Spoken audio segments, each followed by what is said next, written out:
Hey guys, welcome back to the channel. कैसे आप सब लोग? आप भी सोच रहे हो आज मैं कहाँ से किसके घर से वीडियो शूट कर रही हूँ, शुरू कर रही हूँ। मैं हूँ एक्चुअली शाहरुख के घर पे। आपको पता है ना, ओनम के 10 दिन चल रहे हैं and Shahrukh is from Kerala, है ना? केरला है और हिंदी बोलती है। मतलब जब ये मुझसे पहली बार मिली ना तो मैंने उसको बोला आपको हिंदी बोलना आता है ना? कहती मैं तुम्हारे वीडियोस देखती हूँ यार। तो हम लोग कल मीटअप पे गए थे ब्रैम्पटन। तो मीटअप डन हो गया, बर्थडे डन हो गया, सरप्राइजेस डन हो गया, कॉन्सर्ट डन हो गया, समर भी ऑलमोस्ट डन ही हो गई है। और मीटअप पे जितना लोग एक्सपेक्ट किए थे ना उससे बहुत कम लोग आए भाई। फिर मतलब टोरंटो के मुकाबले तो आधे से थोड़े से ज्यादा आए थे। तो मेरे बड़े सारे समोसे बच गए। इसमें मैं समोसे लेकर गई थी तो मैं गली में सबको समोसे बांट रही हूँ। अभी पैम के घर पर देकर आई हूँ, अब तुम्हारे घर आई हूँ। और शाहरुख ने मेरे लिए ऑलरेडी टिफिन पैक किए हुए हैं ओनम स्पेशल चीजों के। तो इन्होंने ओनम सेलिब्रेट किया था सैटरडे को। तो आप शाहरुख मुझे बता रही है उन्होंने क्या क्या बनाया था ओनम पे, आपको भी बताते हैं। चलो भाई, हम नॉर्थ इंडियंस को जिनको कुछ नहीं पता है ओनम के बारे में वो बताओ। अब you can show them. I can. So this is made of cabbage. This is called toran. तोरन। Toran. Okay. And it is made of cabbage and coconut. And this is called milk verti. Milk Milk verti. Milk बेती। It's okay. This is made of beans and carrot. Okay? Beans and carrot. Wow, Yes. Coconut is my favourite. Yes. And this is something called avial. Okay, और इसमें क्या क्या डाला है? This is mix of many vegetables. Okay. You have yam, you have carrot, you have beans, you have drumsticks, you have many vegetables in it. And this is called erisheri. Eri Sheri. This is made of pumpkin and the bean, the black-eyed bean. Yeah. Yeah. Rajma, हम उनको राजमा बोलते हैं। छोटा वाला. अरे छोटा वाला rajma. And this is kheer. Payasam. Yes. Payasam, ये मुझे पता है Yes. बिकॉज हमने दुबई में बहुत सारे साउथ इंडियन रेस्टोरेंट्स में खाया हुआ है और ये पायसम मेरा फेवरेट होता This था। is ada paisam. Ada This is paisam. different. This is not made of sevaya or anything. This is something called ada. If any Malayalis are watching, they will definitely know. It's called palada. Pal इसमें- means milk, and ada is something made of rice. It's सो ये rice वाला खीर है। Yes. Okay यार, इतना कुछ बनाते हो यार ओनम पे। बहुत सारे, ये बहुत कम है। हम लोग तो बहुत सारे डिशेस बनाते हैं और खुद ही बनाते हैं घर पे। या खुद ही बनाते हैं। We don't order out. मैं तो फिर ओनम के नाम से ही डर जाऊँ, कितना खाना बनाना पड़ेगा। और ये देखो, आज एमी की चेफ क्लास है। 7:37 हो चुका है, अभी यहाँ पर पहुंची है। पता है कह रही है, mamma can I miss my chef class? No you can not, you have to come back with me. Akira, you have beautiful backyard. It's such a big, because यहाँ पे ना जितने भी ये टाउन हाउस है तो यहाँ जितने भी नेबर्स हैं उन्होंने शायद फेंसिंग नहीं कराई है और सबका ये ओपन बैकयार्ड है, तो बच्चे पूरा लंबा प्ले कर सकते हैं।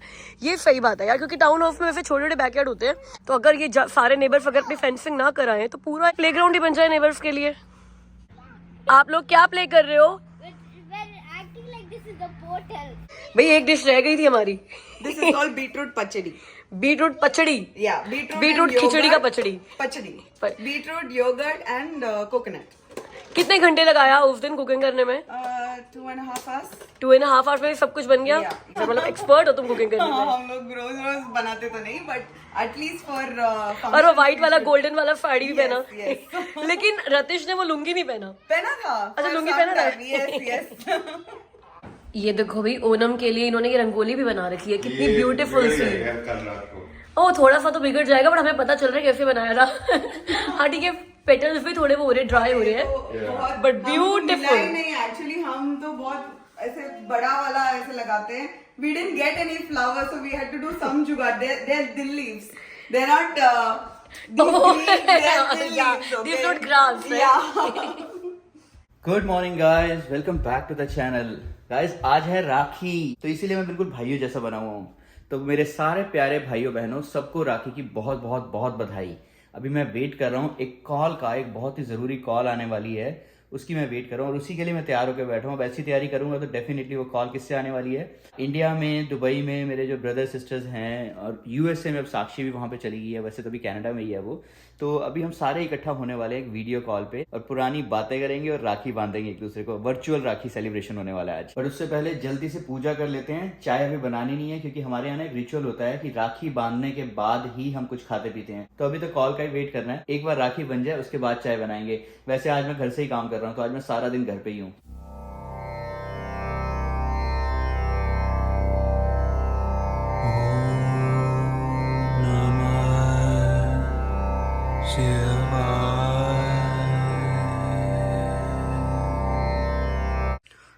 मेरी थाली तो होगी रेडी, एक मिठाई की कमी है और मिठाई है नहीं घर पे। या तो चॉकलेट रखूं या फिर मेरे पास मैंगो पड़ा है, मैंगो रख लेते हैं। सो गाइस, राखी होगी सेलिब्रेट, राखी बांध लिया मैंने। अब लगी है बहुत ज्यादा भूख, तो आपसे मिलता हूँ मैं बाद में। तब तक के लिए अपना ध्यान रखिए and once again happy Rakhi to everyone. तो अभी मैं एमी के लिए लंच रेडी कर रहा हूँ। पट पट पट आवाजें आ रही हैं तो मुझे उसको देखने दो, नहीं तो जल जाएगा वो।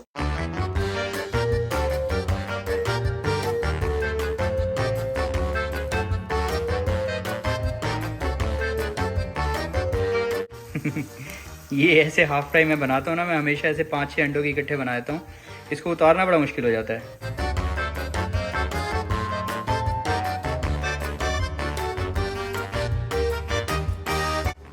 ये देखो इस लड़की को, सुबह उठती है इसके हाथ में कुछ खाने को दो। खाना इसने तभी है जब साथ में डिवाइस चल रहा हो। Not good Amy. आपका डिवाइस टाइम वैसे काउंट हो रहा है अब, ठीक है? तो आपके पास हाफ एन आवर है अभी देखने के लिए, फिर मैं बंद कर दूंगा। ओके? इतनी खुश, इतनी खुश। मैंने ये बनाया, ये बनाया, क्या बनाया? गुरुद्वारा। गुरुद्वारा। ये गुरुद्वारा है। हनी और ये इतना लाइट क्यों बनाया आपने? ये तो मुझे लग रहा है आपने ट्रेस किया है कहीं से। कैसे बनाया है? शाम का बुक से। बट शाम के बुक से खुद बनाया है कि ट्रेस किया है? शाम का बुक से हम खुद बनाए। Okay, I mean that's good. अब देखते हैं हम में से पहले कौन एक दूसरे को फंसाएगा। तो आंखें बंद नहीं करेगी, ठीक है?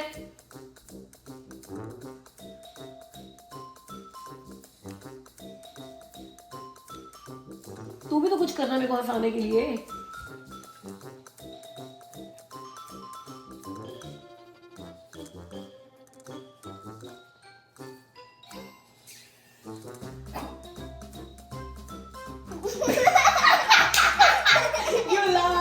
You lost. Guys, एवी और मैं ना एक गेम बहुत खेलते हैं। हमें एक दूसरे को लगातार स्टेयर करना होता है और हमें एक दूसरे को हंसाना होता है। तो जो भी पहले हंस जाता है वो लूज कर जाता है। और ये गेम हमने खेलनी पता कब शुरू कर दी? एवी और मैंने साथ में बैठकर एक नेटफ्लिक्स सीरीज देखी थी। उसमें उन्होंने बोला था कि स्ट्रेस जो है ना वो लाइफ में सबसे नेगेटिव चीज है और आपको सबसे जल्दी बूढ़ा कर देता है अगर आपके लाइफ में स्ट्रेस बहुत ज्यादा है। और उसमें उन्होंने ये भी बोला था कि अगर आपको लंबी उम्र चाहिए, लॉन्जेविटी चाहिए, तो जितना हो सके उतना हंसा करो। तो उस दिन से एमी और मैंने ये गेम ढूंढ ली कि जब मुझे लगता है ना मैं थोड़ी सी स्ट्रेस में होती हूँ या फिर मैं एमी को बोलती हूँ, एमी तू मुझे इतना स्ट्रेस देती है, तू ईट नहीं करती है कुछ भी, तो एमी कहती है अच्छा मामा चलो लेट्स प्ले दैट गेम। और अभी तक एमी हार गई। तो गाइस, स्ट्रेस बिल्कुल भी नहीं लेना है, मेरे वीडियोस देखने हैं, स्ट्रेस बिल्कुल भूल जाओगे, सारा दिन हंसते रहना है। और अगर हंसी ना आए तो जो भी साथ में बैठा हो ना उसके साथ ये वाली गेम करना शुरू कर देना। एक दूसरे को स्टेयर करना और हंसाने की कोशिश करना। कई बार ना आप उनको हंसाते हुए खुद ही हंस पड़ोगे। I'll do that challenge with and the camera. Let both be on team. Okay. And Papa and the camera would be on team. तो हम दोनों कोशिश करते हैं आपको हंसाने की, ठीक है? मैं चल, तुम बड़ी गंदी शक्ल बना।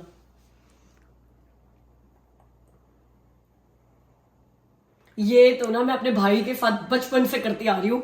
मतलब ईना जो मेरी सिस्टर है वो बोलती थी कि तुम कितनी गंदी शक्लें बना सकते हो भाई। एक मेरे पास नोकिया का 7700 करके कोई फोन था जो फर्स्ट कैमरा फोन आया था, पता नहीं नंबर क्या, नाम क्या था उसका। तो उसमें मैंने अपने भाई की पहली फोटो भाई खींची थी। इतने गंदे मुंह वाली, मतलब इतने गंदे मुंह वाली कि जब भी आप सुपर डिप्रेस भी हो गए ना वो फोटो देखकर हंस पड़ोगे। अब है नहीं मेरे पास वो फोटो। और मैं यूनी को बोली तेरी शादी कराएंगे ना यही फोटो भेजेंगे। ये भी अपना सबसे गंदा मुंह जो बना सकती है वो बना।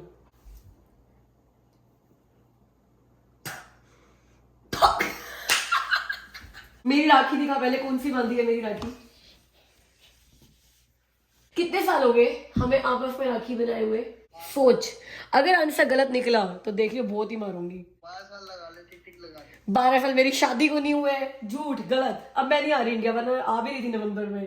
अब तेरे को जब यही नहीं पता कि कितने साल हो गए तेरे को मेरे साथ राखी बनाए हुए, मैं क्यों आऊँ? ये पूरी 10वीं राखी थी जब मैंने तेरे को राखी नहीं बांधी। एमा तू मेरे को लव करती है। थैंक यू बेटा। हाँ, 10 साल से तेरे से राखी के पैसे नहीं लिए मैंने। अब मैं आऊंगी ना तो 10 साल के पैसे इकट्ठे दे दियो मुझे।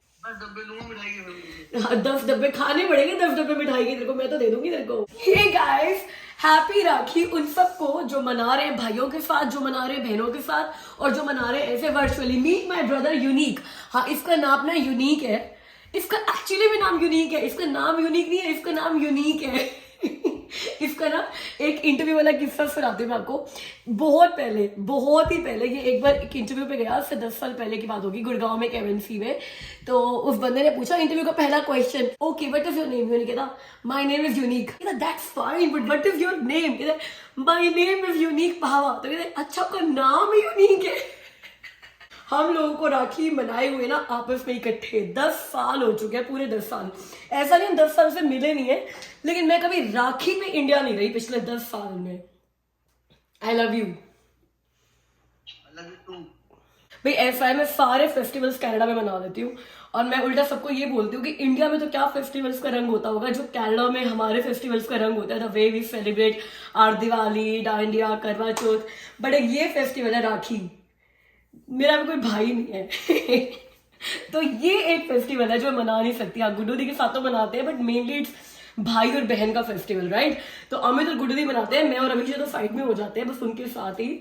बट हाँ, हमने राखी नहीं मनाई कभी साथ में 10 सालों में। गाइस, एमी और मैं बहुत थक गए हैं और बहुत स्वेटी हो गए हैं, बिकॉज आज पहली बार एमी और मैंने साथ में एक डांस रील बनाई है। मुझे इतने सारे मैसेजेस आते हैं ना इंस्टाग्राम पे, जिसमें आप लोग बोलते हो कि एमी और आप साथ में एक रील बनाओ। भाई साहब, एमी की एनर्जी मैच करना, और एनर्जी तो फिर भी एक बात है, मुझे भी एनर्जी की कमी नहीं है, बट उसके फेस एक्सप्रेशन मैच करना। वो एमी कैसे फेस एक्सप्रेशन दिए तूने रील में, ये देखो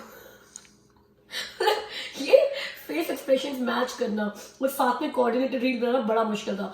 तो हमने कम से कम 10-15 टेक लिए होंगे, और उसके बाद भी ना जो हमने सबसे पहली रील बनाई थी ना, अमित कहते वही तुम्हारी बेस्ट थी भाई, उसके बाद तो तुम बिल्कुल नहीं कर पा रहे हो।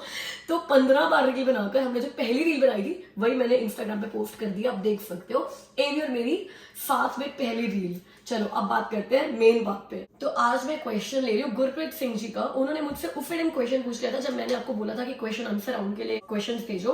तो उनका क्वेश्चन है, उन्होंने बोला बंच ऑफ क्वेश्चन है मेरे। How do I know that Canada is for me as there is recession, inflation, rumours, however working in India as sales manager with 7 lakh per annum। तो वो जानना चाह रहे हैं कि 7 lakh per annum sales manager उनको कनाडा मूव होना चाहिए या नहीं होना चाहिए, जब आजकल सोशल मीडिया पे कनाडा के लिए बहुत ही नेगेटिव पब्लिसिटी है। मतलब ऐसा लग रहा है सारी दुनिया कनाडा की दुश्मन हो गई है। रूमर्स भी हैं, कुछ रियलिटीज भी हैं। तो गाइस, इसका ना आप देखो, कनाडा में अच्छी बातें क्या है वो तो अगर आप मेरे रेगुलर सब्सक्राइबर हो तो मैंने ऐसी पता नहीं कितनी सारी वीडियोस बनाई हैं। बट अगर गुरप्रीत सिंह जी ने ये क्वेश्चन पूछा है कि इस कनाडा फॉर मी, मेरे ख्याल से वो कनाडा की नेगेटिव बातें ज्यादा जानना चाह रहे हैं, सो दैट वो एक बैलेंस डिसीजन ले सके। कनाडा दिमाग में आया, कनाडा की अच्छी बातें सोच के दिमाग में आया होगा।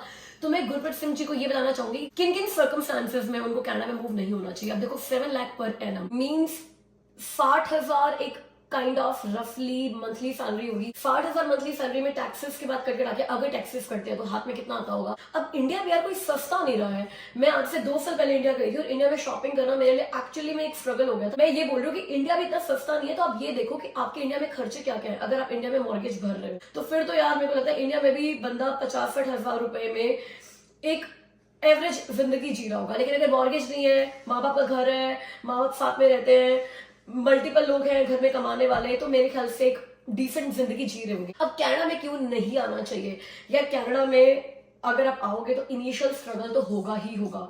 जब तक आपको अगर जॉब नहीं मिलती है तब तक आप बेसमेंट में रहोगे या फिर 1 बेडरूम कोंडो में रहोगे, तो आपको लगेगा इंडिया में इतना बड़ा घर था, यहाँ पर मुझे कैसे रहना पड़ रहा है। विंटर्स के साथ स्ट्रगल तो करना ही पड़ेगा।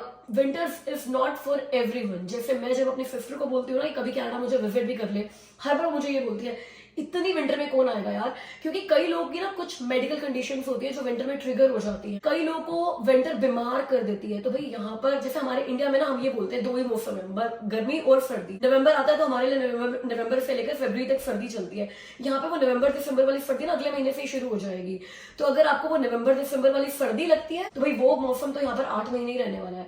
तो विंटर्स हार्श वेदर आपके लिए एक रीजन हो सकता है। फिर अगर किसी की कोई अंडरलाइंग मेडिकल कंडीशन है जिसके लिए आपको बहुत बार हॉस्पिटल जाना पड़ता है, बहुत बार डॉक्टर्स के विजिट्स लगते हैं, बहुत बार स्पेशलिस्ट के टेस्ट आपको कराने पड़ते हैं, तो फिर शायद आपको कनाडा के बारे में सोचना पड़े। बिकॉज यस, मेडिकल फील्ड तो एक इश्यू है कनाडा में, हमेशा रहेगा। मुझे भी जब एस्थमा का थोड़ा सा प्रॉब्लम आया था तो उन्होंने मुझे बोला, डॉक्टर ने, कि चेक करते हैं आपको किसी चीज से एलर्जी तो नहीं है। जुलाई में बोला था, मुझे अपॉइंटमेंट मिली है अगले साल फरवरी की, ये चेक करने के लिए कि मुझे कोई एलर्जी तो नहीं है जो मेरे एस्थमा को ट्रिगर करती है। तो अगर इस तरह की कुछ मेडिकल सिचुएशंस हैं, कंडीशंस हैं, तो यहाँ पर डॉक्टर्स इतने इजीली अवेलेबल नहीं होते। भाई इंडिया में आपके पास पैसा है, आपको इमीडिएटली डॉक्टर मिल जाता है। यहाँ ये वाला सीन नहीं है। अगर आप हार्ड वर्किंग नहीं हो, मतलब आपको एक ऑफिस जॉब चाहिए जिसमें आप कुर्सी पे बैठे हुए हो, सेल्स मैनेजर हो, आपके अंदर में एक टीम है वो काम करती है, आप सिर्फ रिपोर्टिंग करते हो टॉप मैनेजमेंट को, तो जब तक ग्राउंड पे उतरने के लिए तैयार नहीं हो, स्टार्ट से जॉब करने के लिए तैयार नहीं हो, स्ट्रगल इनिशियली करना पड़ेगा। तो अगर एक बड़ी कंफर्टेबल सी जिंदगी जी रहे हो यार, इंडिया में सब कुछ बढ़िया चल रहा है, जॉब बढ़िया चल रही है, घर बढ़िया है, तो फिर अपने अगले जिंदगी के 3, 4, 5 साल स्ट्रगल करने के लिए, खासकर तब जब एक्चुअली में कनाडा में इन्फ्लेशन है।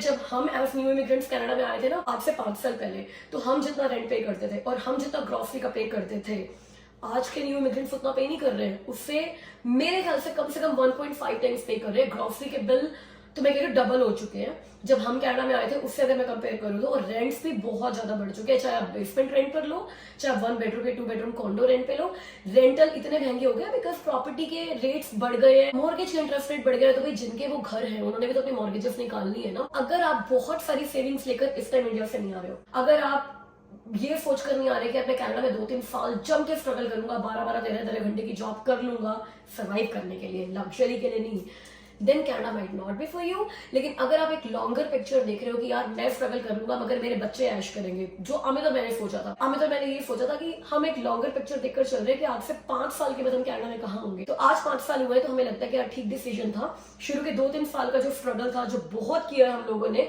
अब यार नहीं इतना चुभता।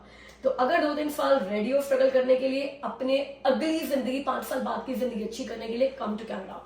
लेकिन अगर एक कंफर्टेबल, अच्छी, लग्जूरियस जिंदगी क्या इंडिया में जी रहे हो, think about it. Now quickly time for birthday shout outs. So अगस्त 30 को, मतलब आज, बर्थडे था गासिफ बिन उमेर का, अमिता पटेल के बेटे प्रियांशु का, और पूनम रेडू जो हिसार से हैं उनके भी डैड का, उन्होंने अपने डैड का नाम ही नहीं बताया। और थर्सडे अगस्त 31 यानी कि कल, मतलब आज, बर्थडे है नब्स के सन मोहम्मद आरिफ का। तो wish you all a very happy birthday मेरी तरफ से और मेरी पूरी चर्चा फैमिली की तरफ से। भगवान करे आपका ये नया साल बहुत बहुत बहुत अच्छा हो। गाइस जल्दी से वीडियो को लाइक कर दो, चैनल को सब्सक्राइब कर दो। मैं हर बार बोलती हूँ लेकिन अभी भी 50% लोग वो हैं देखने वाले जिन्होंने चैनल को सब्सक्राइब नहीं किया है। कर दो यार please, it will make me happy. तो चलिए अब मुझसे मिलो अगली वीडियो में, तब तक के लिए अपना ख्याल रखना, बाय।